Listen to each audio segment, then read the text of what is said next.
Is it not peculiar, to say the least, that when fans are angered to the point of unfollowing and completely disengaging, it's when a celebrity hurts their feelings, but not when that same celebrity has had some other more interesting occurrences in the past?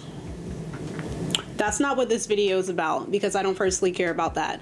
Everyone's threshold is different, but it stands to be consistently true that people only act, not just speak, but act when a situation has or will directly impact them. Regardless, because the prevalent theme of my channel is pushing back against the intense normalization of parasocial relationships, how could I not make a video about Miss Doja Cat? Now, I've said this before, but I do not believe parasocial relationships as they currently exist in our current societies will ever serve the non-influencer or non-celebrity in any significant or healthy manner. I believe the blasé connections we make between screens should be scrutinized in a more direct and critical manner than they currently are. In essence, the over-reliance of parasocial relationships at best is a highly effective, absolutely exquisite way to profit from audience members' fleeting feelings of camaraderie and loyalty, and at worst, a frightening, efficient way to manipulate the emotions of others for one's own personal gain and benefit. These relationships can exist as neutrals, but to me, they can never exist as true positives, because at their cores, they only exist as feeble attempts to fulfill the voids of other overpowering human needs, mainly connection, friendship, love, or community. Forming strong parasocial relationships do not meet those requirements. Instead, they seem to mask these underlying desires with misplaced feelings of ownership, entitlement, and greed. The audience member feels as if they own the creator's career, and the creator may feel entitled to the audience member's time or money. Wait. Hold that overly critical thought for just a moment. Today's ad read will take place in my new library setup at my new house. Are you tired of constantly receiving spam phone calls to the point where you don't even want to answer your phone anymore? I know I am. Personally, I don't need to set an alarm in the mornings because I am sure to get my daily spam wake-up calls free of charge. Well, with the help of this video's sponsor, Aura, you can reduce the frequency of these unwanted calls. Data brokers make a living by selling your personal details to robocallers, scammers, and others who want to know more about you.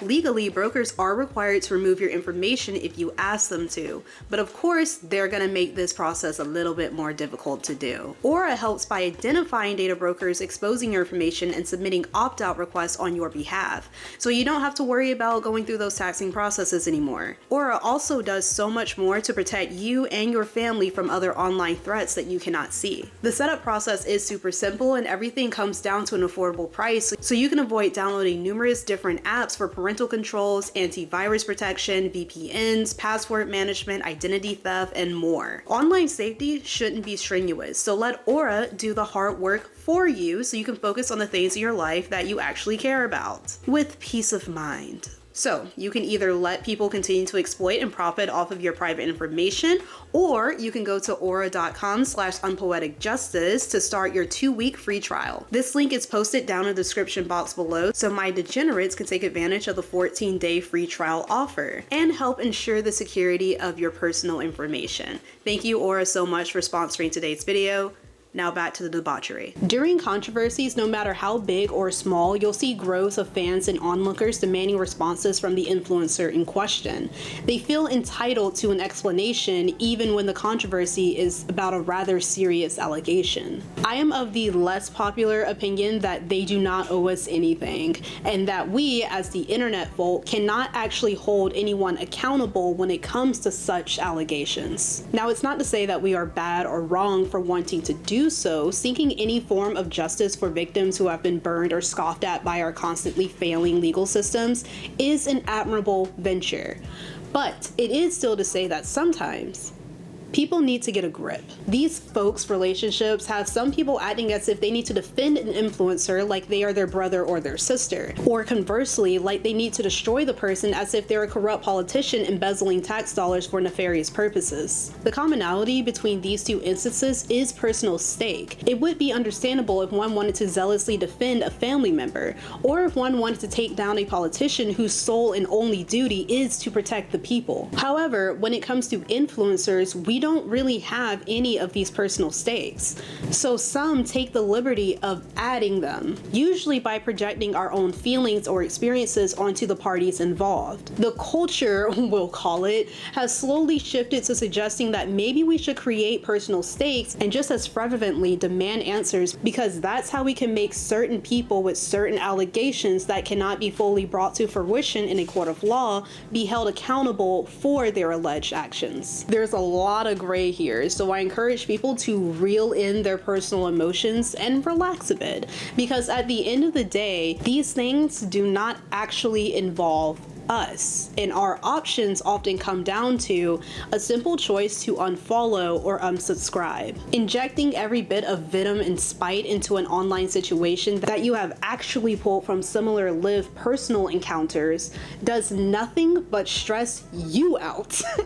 It doesn't help support the alleged victim, nor does it help lessen the power of the accused. A lack of support and interest often equates to a reduction in money earned for social media influencers. So the best thing to do in most situations is to disengage from the accused if you feel it necessary. Remember, after all, money is power, and bad press has never lessened the inflow of cash. All that being said, Doja Cat has done me the personal favor of creating one of the most complex examples of the give and take aspect of parasocial relationships that I have seen thus far. And that is what we're going to be discussing today.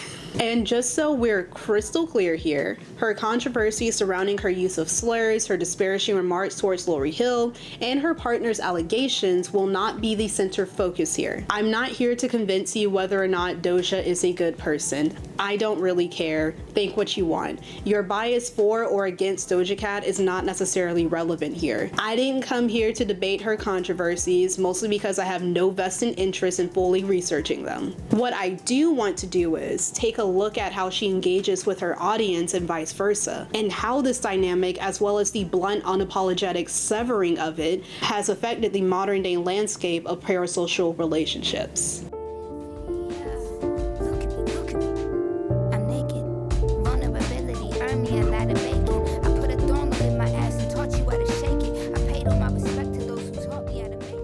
Because I am not a Doja Cat fan, or a kitten as she so vehemently hates her fandom being called, despite that's the name that apparently originated from her herself, I had to watch some deep dives about her early career to see how she built her career. Since her humble beginnings on SoundCloud, it would seem that she has always fostered a close relationship with her fandom, no matter how big or small. So we haven't really gotten to that yet. Hot like grits, Medea. From the west side, like Maria. Hey.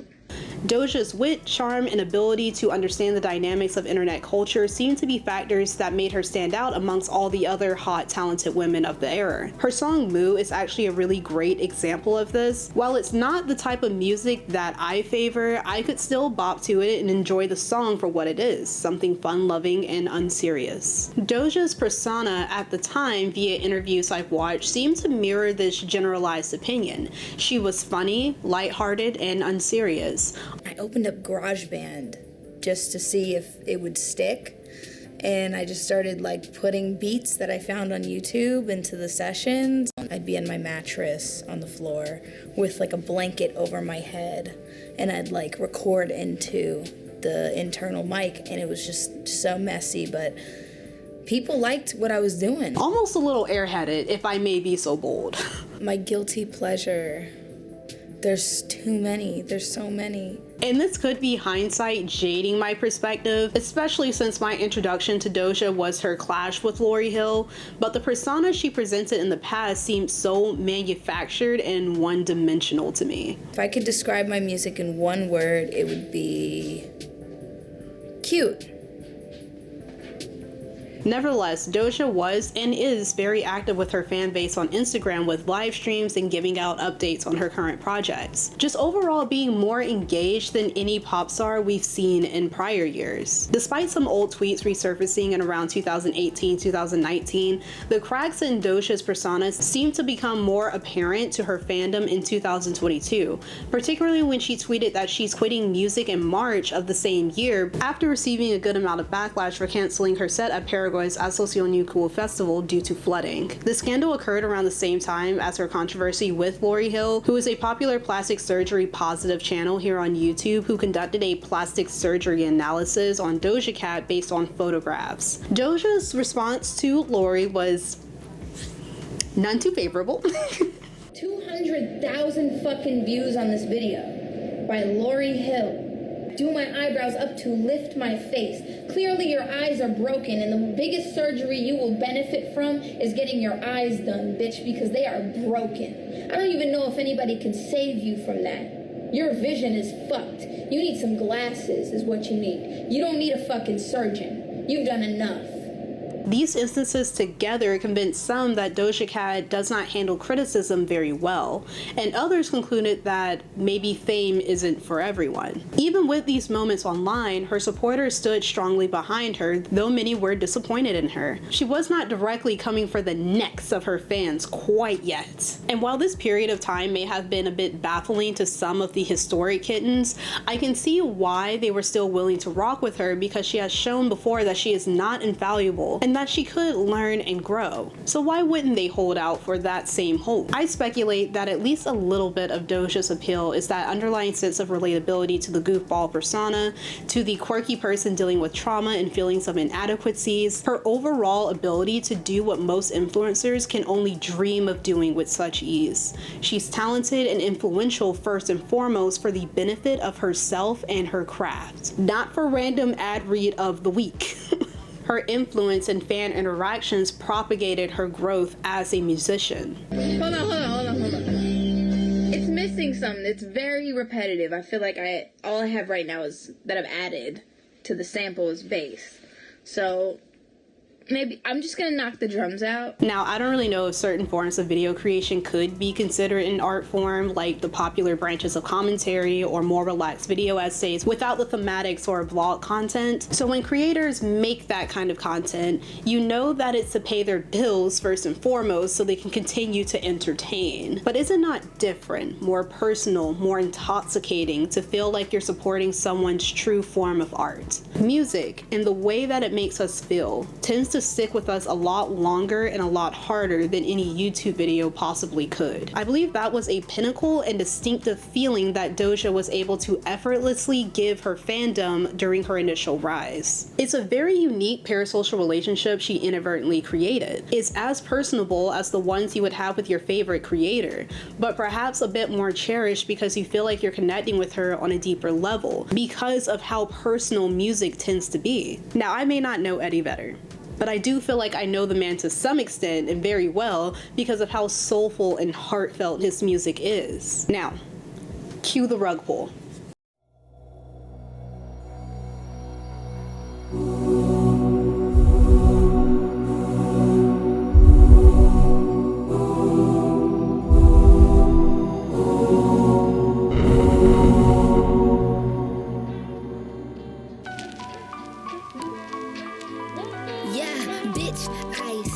I said I'd rather be famous instead. I let all that get to my head. I don't care, I paint the town red.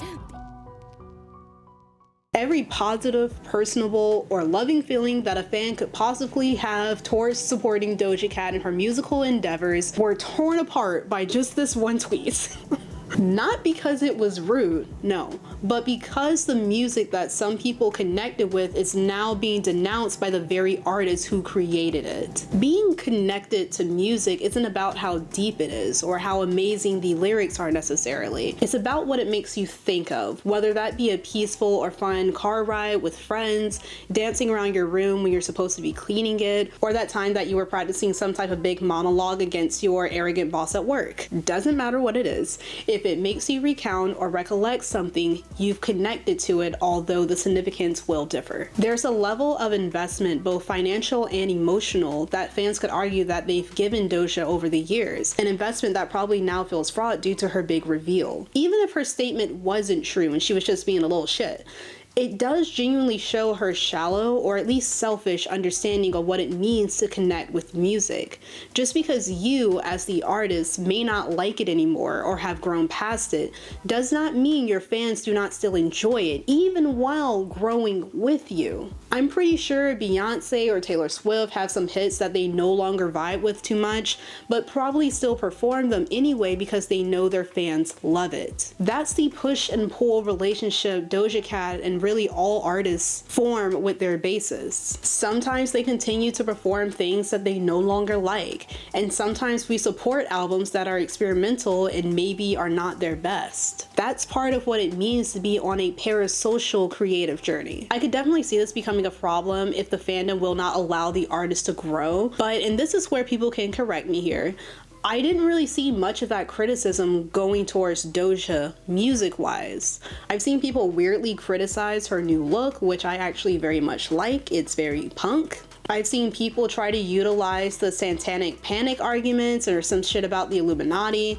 but her actual art and craft, not so much. To me, the untrained ear of a non-Doja fan, her newer music like Attention or Paint the Town Red sounds very similar to her previous album, so I'm not really seeing the craft discrepancy here. It's just as catchy, it's just as poppy. The lyricism is equally unremarkable, though I do prefer this new era's because of the mystique and my preference for dark, unsettling imagery. Doja's music is not the conundrum here. It's her actions and the new persona that she is dawning. And that's actually very different from most other celebrities, musical or otherwise. Normally, fans do not react too viscerally in a visibly image-damaging manner when other celebrities have had their misconducts aired out for the world to see. Nicki Minaj is only a slightly controversial figure, ethically speaking, when we are not discussing her online. In a way, you have to be a part of the internet's culture or a former or current barb in order to know why some people take issue with her. Taylor Swift is still held as a gift from the gods, even though her aptitude to showcase aspects of white feminism continues to rub some people the wrong way. Nicki Minaj and Taylor Swift, however, are different from Doja Cat. They are not nearly as chatty with their fans via social media. To my knowledge, they've never truly tried to foster true influencer-like parasocial relationships. But why would they? They don't need to. They don't need to be relatable or for fans to approve of their behaviors in order for their success to be propagated. In other words, they are too big to fail. In Doja Cat, it seems like she has just figured out that she also falls into that same category. Whether you like her music or not, she is a global phenomenon loved by more people than the ones who hate her. She is an international pop star with millions of sales under her belt, and that probably isn't stopping at any point in time if this new era plays to her favor. And I think that it very much will, because like I said, the music is the same. The vibe is just slightly different and her aesthetic has shifted. For those who just bop her music in their car or on Spotify, it's really no skin off their bones. For those who are not chronically online, who do not care to closely follow Doja and all her non-musically related scandals, are not in the know. And they don't really need to be, because Doja Cat, to them, is already what she's trying so hard to be. A distant musical idol who feels free to create and act as she pleases with little regard given to the opinions of her fandom. And still want to treat Doja Cat like the open and charming influencer she kinda used to be. But Doja Cat wants to drive a wedge between herself and her fandom to create the mystique and distance more traditional singers have. What her reasons are, we can only speculate. But if I had to guess, she's trying to glow up one more time and reap the benefits with no confrontation. It doesn't matter if you're offended and want to try to stop her, because she's going to do it anyways. Thanks for watching.